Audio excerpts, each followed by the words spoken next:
অট্টালিকায় থাকলেও মরে যাবা, জীর্ণ কুঠির কুড়ে ঘরে থাকলেও মরে যাবা। জীবনে কোনোদিন দুঃখ যদি না পাও তবুও মরে যাইবা। জীবনে কোনোদিন সুখও যদি না পাও তবুও মরে যাবা।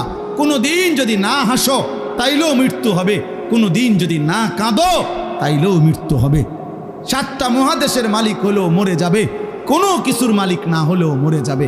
প্রিয় বন্ধু, শুধু মৃত্যু না ভাইয়া, একটা সাংঘাতিক কথা, এই শেষ কথাটা মনোযোগ দিয়ে শুনেন।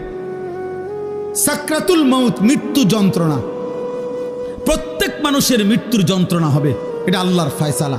সে নবী হোক, উম্মত হোক, পৃথিবীর সর্বশ্রেষ্ঠ নেককার হোক আর পৃথিবীর সর্বশ্রেষ্ঠ কাফের হোক, নাফরমান হোক, মৃত্যু যন্ত্রণা সবার হবে। তিনি নবী হন আর উম্মত হন, মৃত্যু যন্ত্রণা সবার হবে। আমাদের প্রিয় নবী সাল্লাল্লাহু আলাইহি ওয়াসাল্লামেরও সাকরাতুল মাউত, মৃত্যু যন্ত্রণা ছিল। বিশুদ্ধ